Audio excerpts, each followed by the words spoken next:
द्वारिका में सागर तट पर बैठे रहना, उससे अपने हृदय की बातें करना बहुत भाता था मीरा को।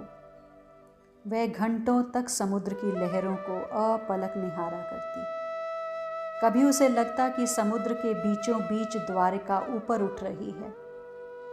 उसकी परिखा द्वार से श्याम कर्ण अश्व पर सवार होकर मुस्कुराते हुए श्याम सुंदर पधार रहे हैं।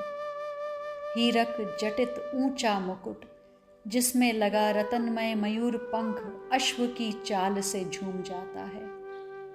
गले में विविध रतनहारों के साथ वैजंती पुष्पमाल, कमर में बंधा नंदक खट,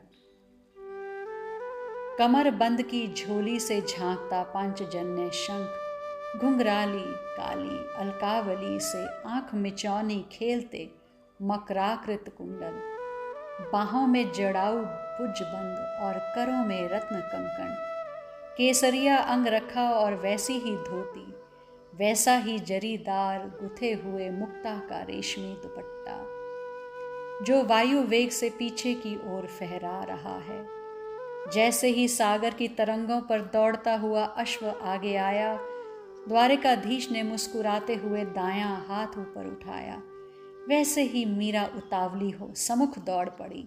स्वामी, मेरे प्राणनाथ, पधार गए आप, कहकर वह दौड़ती हुई अपने यहाँ गाए जाने वाले लोकगीत गाने लगी। केसरिया बालमा हालोनी, पधारो म्हारो देश। अरे, मैं केसर के घोल से प्रियतम के पथ का मार्जन करूं या मोतियन के चौक पुराकर उनके स्वागत में रंगोली बनाऊं। अरे सखी, पहले मैं गजमुक्ता के थाल भर कर अपने प्राण धन की नज़र तो उतार लूं। आज बरसों के पश्चात मेरे स्वामी घर पधारे हैं। प्राण प्रियतम से मिलने की उत्सुकता में त्वराधिक्य के कारण मीरा जल में जा गिरती। इसके पूर्व ही घोड़े की लगाम खिंच गई। घोड़े के आगे के दोनों पैर ऊपर उठ गए। विद्युत की गति से वे अश्व से कूदे और दो सशक्त भुजाओं ने मीरा को आगे बढ़कर थाम लिया। मीरा उनका हाथ पकड़े हुए घर आई। आते ही मीरा ने पुकारा, सखी देख देख, प्रभु पधारे हैं, शीघ्रता पूर्वक भोग की तैयारी कर। वह हर्ष से बावली होकर गाने लगी। साजन म्हारे घर आयो, जुगा जुगा मग जोवती विरहणी पिव पाया हो। रतन करा निछावरा ले आरती साजा हो। मीरा रे सुख सागरा म्हारे शीस बिराजा हो। मिलन की उत्साह में वह दिन रात भूल जाती कि वह साधक वेश में निर्धन जीवन बिता रही है। मीरा सेवक सेविकाओं को राजसी प्रबंध की आज्ञा देती। वह कई कई दिनों तक इस आनंद में निमग्न रहती। अपने प्राण सखा के साथ वह हंस हंस कर झूले पर बैठी बातें करती न थकती। ऐसे में कोई वृद्ध संत आ जाते तो वह एकदम झूले से उतरकर घूंघट डाल तिरछी खड़ी हो जाती। घूंघट किससे किया माँ, मैं तो आपका बालक हूँ, वह कहते। तो मीरा श्याम सुंदर की ओर ओट करके मुस्कुरा कर लाज भरे नयनों से झूले की तरफ संकेत कर देती। इन दिनों घर में एक महोत्सव छाया हुआ है। मीरा के उस भावावेश के आनंद में सब आनंदित रहते। शंकर और किशन सेठों की दुकान पर काम करने जाते। उन्हें जो वेतन मिलता उसी से साधु सेवा और घर खर्च चलता। मीरा नित्य नियम पूर्वक द्वारकाधीश के मंदिर में प्रातः साय दर्शन भजन करने पधारती। सायकाल नृत्य गान अवश्य होता। भजनों की चौपड़ी लगती। सखी के पास ही रहती। एक दो बार तो वह भावावेश में समुद्र में जा गिरी। सेविकाओं की सावधानी काम आई। उन्होंने समुद्र तट से दूर घर लेकर रहना प्रारंभ किया। किंतु मीरा के प्राण तो जैसे समुद्र में ही बसते थे। सूर्योदय सूर्यास्त पूर्णिमा का ज्वार, शुक्ल पक्ष की रात्रियों में सागर दर्शन उन्हें बहुत प्रिय था। कभी कभी तो रात में भजन कीर्तन का आयोजन भी समुद्र तट पर ही होता। एक रात मीरा सागर तट पर बैठी थी। उसके पीछे ही कुछ दूर मंगला और किशन भी शीतल मंद बयार के झोंकों के कारण नींद लेने लगे। तभी मीरा ने चौंक कर देखा कि सामने खड़ी एक रूप सी नारी झुककर आदर पूर्वक उसका कर स्पर्श करते हुए धीमे स्वर में बोली, तनिक मेरे साथ पधारने की कृपा करें। मीरा यंत्रवत सी उठकर चल दी। जल के समीप पहुंचकर उसने अपनी दाहिनी हथेली बढ़ाई तो मीरा ने उसका आशय समझा, उसका हाथ थाम लिया। उसका हाथ पकड़ वह जल पर भूमि की भांति चलने लगी। कुछ ही दूर चलने पर मीरा ने देखा कि जल में से द्वारिका की स्वर्ण परिखा ऊपर उठ रही है। द्वार के आसपास का जल शांत था। मीरा ने अनुभव किया कि पांवों के तले जल की कोमलता तो है, पर ना तो पांव डूब रहे हैं और न ही वस्त्र गीले। समीप पहुंचते ही परिखा के स्फटिक द्वार के स्वर्ण कपाट संगीतमय ध्वनि करते खुल गए। भीतर प्रवेश करते ही मीरा आश्चर्य से स्तब्ध सी रह गई। भूमि स्वर्णमयी थी और चारों ओर रत्नों से मंडित भवन सुशोभित थे। मेरा नाम शोभा है। मैं पट महिषी देवी वैदर्भी की सेवा में हूँ। उस रूपसी ने आदर युक्त वाणी में कहा। मुझे मीरा कहते हैं, यह तो आप जानती होंगी। मीरा ने कहा। हाँ हुक्म, आप मुझे यूं आदर ना दें, मैं तो मात्र एक दासी हूँ। स्वामी आपको स्मरण करके प्रायः आंखों में आंसू भर लेते हैं, इसलिए मैं स्वामिनी की आज्ञा से आपके श्री चरणों में उपस्थित हुई। अपने स्वामी से जुड़ा प्रत्येक जन मेरे लिए पूज्य एवं प्रिय है। बड़ी कृपा की देवी ने मुझे एक तुच्छ दासी पर, मीरा ने भावुक हो स्निग्ध स्वर में कहा। वे दोनों हीरों से निर्मित जगमगाते द्वार में प्रविष्ट हो दाहिनी ओर मुड़ गई। आगे विस्तृत चौक था, चारों ओर रतन जटित भवन, बीचों बीच विभिन्न पुष्पों और फलों से लदे उपवन। उस उपवन के मध्य पुष्करणी में कुमुदिनियां खिल रही थीं। आम्र की डालियों पर सुंदर झूले और वृक्षों पर बैठे मयूर, पपीहा और दूसरे कई पक्षी। इतना वैभव, इतना सब दिव्य कि शब्द छोटे पड़ रहे थे। चारों ओर रूपवान दासियों की चहल पहल थी। सब उसे सम्मान देते चल रही थी। मीरा ने तो मेवाड़ और चित्तौड़ का वैभव देख रखा था, पर यहाँ की तो साधारण दासी भी उन महारानियों से अधिक ऐश्वर्य और सौंदर्य की स्वामिनी थी। अनेक कक्ष दालान पार कर दोनों एक सजे हुए कक्ष में पहुंची, जहां एक ऊंचे रतन जटित स्वर्ण सिंहासन पर सौंदर्य, ऐश्वर्य और सौकुमार्य की सामग्री विराजमान थी। शोभा ने पाद पीठ पर सिर रख प्रणाम किया। मीरा जैसे ही प्रणाम के लिए झुकी, महादेवी वैदर्भी ने आगे झुककर मीरा को हृदय से लगा लिया। आ गई तुम।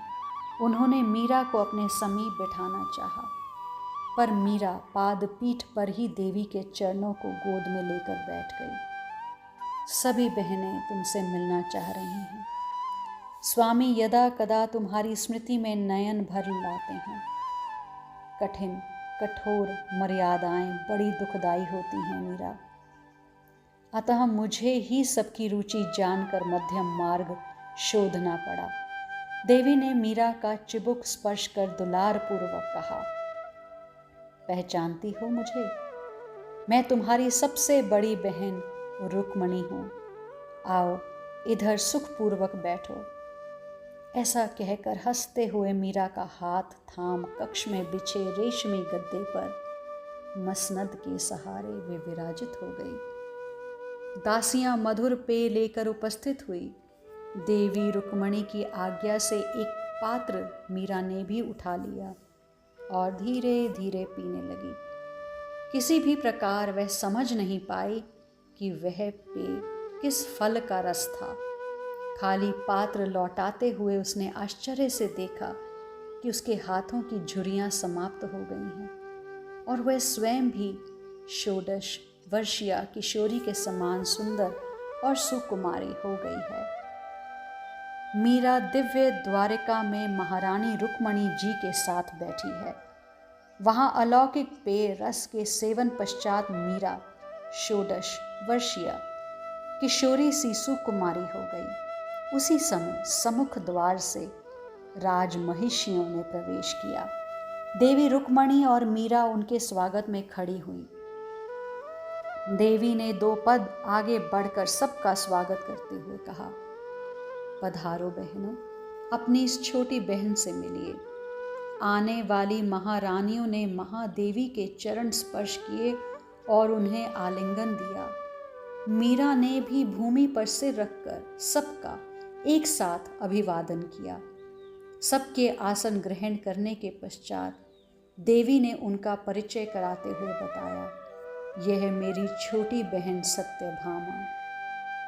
अब बस सरकार, बाकी सबके परिचय कराने का अधिकार मुझे मिले। यूं भी आप हमारी ज्येष्ठा हो। हंसते हुए मधुर स्वर में सत्यभामा ने कहा, यह है देवी जामवंती, मेरी बड़ी बहन। हरित परिधान धारण किए संकोचशीला जामवंती ने मुस्कुराकर चिबुक स्पर्श किया। यह देवी भद्रा, यह मित्रविंदा, यह सत्या, यह लक्ष्मणा, यह रविनंदिनी कालिंदी। मुस्कुराते परिहास करते सब महारानियां क्रमवत अतिशय स्नेह से मीरा को मिली। किसी ने आलिंगन किया, किसी ने कहा, बहन तुम्हें मिलने की बड़े दिनों से लालसा थी। सबके हंसने से यूं लगा जैसे बहुत सी चांदी की नन्ही घंटियां एक साथ टनटनाई हों। और ये हमारी बहनें 16 सहस्त्र 100। मीरा ने सबको एक साथ हाथ जोड़कर मस्तक नवाकर प्रणाम किया। तभी लक्ष्मणा जी हंसती हुई बोली, सरकार, हमारी बहन इस तरह आभूषण और श्रृंगार के बिना रहे, लगता है हमें ही वैराग्य का उपदेश करने कोई वैष्णवी आई हो। सब ने लक्ष्मणा की बात का अनुमोदन किया। इसे पृथक महल में भेजकर श्रृंगार धारण कराने की व्यवस्था की है मैंने। देवी रुक्मणी बोली, तुम बोलती क्यों नहीं बहन? तनिक अपने मुख से बोलो तो मन प्रसन्न हो। तुम्हारा नाम क्या है? देवी मित्रविंदा ने स्नेह आसिक्त स्वर से पूछा। जी क्या निवेदन करूं? यह मीरा आपकी अनुगता दासी है, मुझे भी सेवा प्रदान कर कृतार्थ करें। मीरा ने सकुचाते हुए कहा, तो हमारे दुलार से स्नेह से तुम्हें कृतार्था का बोध नहीं हुआ बहन? सत्यभामा जी हंसी। मीरा ने अचकचाकर पलकें उठाई। सरकार, आप सबके कृपा अनुग्रह से दासी धन्य कृतार्थ हुई है। तभी सैर नंद्री मीरा को श्रृंगार हेतु लेने आ गई। मणि प्रदीप्त कक्ष में मीरा को सुगंधित जल से स्नान करा, अगरू धूप से केश सुखाए, अमूल्य दिव्य वस्त्र अलंकार धारण कराकर सुंदर रीति से केश प्रसाधन किया। उसका सौंदर्य द्वारिकाधीश की महिषियों से तनिक भी न्यून नहीं लग रहा था। 16 श्रृंगार से सुसज्जित कर दासियों ने उन्हें देवी जामवंती के पास बिठा दिया। आहा, देखो कितनी सुंदर लग रही है हमारी बहन। सत्या ने मीरा का चिबुक उठाकर ऊपर दिखाया। मीरा तो संकोच की प्रतिमा सी पलकें झुकाई बैठी रही, जैसे अभी अभी विवाह मंडप से उठकर आई हो। थोड़ी ही देर में संगीत और नृत्य का समाज जुट गया। सब महारानियां बारी से नृत्य करने लगी। सत्यभामा ने मीरा को अपने साथ ले लिया। कितने समय तक यह नृत्य उत्सव चलता रहा।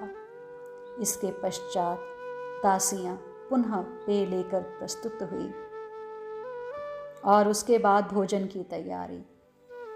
इतने राग रंग में मीरा को प्रसन्नता तो हुई, पर मन ही मन वह प्राण प्रियतम के दर्शन के लिए आकुल थी। भोजन के समय भी प्रभु को वहां न पा उससे रहा नहीं गया। मीरा ने सकुचाते हुए जामवंती से पूछ ही लिया, प्रभु के भोजन से पूर्व ही हम भोजन कर लें। मीरा नव किशोरी दुल्हन से रूप में दिव्य द्वारका में, उसे देवी रुक्मणी, सत्यभामा, सब राज महिषियों से बहुत स्नेह और दुलार मिल रहा है, पर इतने अपनत्व और राग रंग में उसके आकुल नेत्र अपने प्राणनाथ को ढूंढ रहे हैं। जब सब भोजन के लिए बैठे तो मीरा स्वयं को रोक नहीं पाई और पूछ ही बैठी कि प्रभु के भोजन करने से पूर्व ही हम भोजन कर लें क्या? स्वामी का भोजन आज माता रोहिणी के महल में है। अपने समस्त सखाओं एवं परिकर के साथ वे आज माता रोहिणी को सुख दे रहे हैं। हास परिहास में सब ने मिलकर भोजन लिया और उसके पश्चात देवी रुक्मणी को प्रणाम कर सभी महारानियां विदा हुई। कांचना, अपनी स्वामिनी को इनके अपने महल में ले जाओ। देवी रुक्मणी ने एक नववया दासी से कहा। जैसी आज्ञा महादेवी। देवी रुक्मणी की आज्ञा पाकर मीरा संकोच पूर्वक उठ खड़ी हुई। मीरा ने महादेवी को प्रणाम किया तो उन्होंने हृदय से लगाकर उसे स्नेह से विदा किया। दासी पथ बताते चली। मीरा ने देखा कि इस महल का रास्ता रुक्मणी के महल के अंतर्गत ही था, पर फिर भी कितने कक्ष और दालानों को उन्होंने राह में पार किया। स्थान स्थान पर मीरा का फूलों से स्वागत हुआ, जो उसे पद पद पर संकुचित कर रहा था।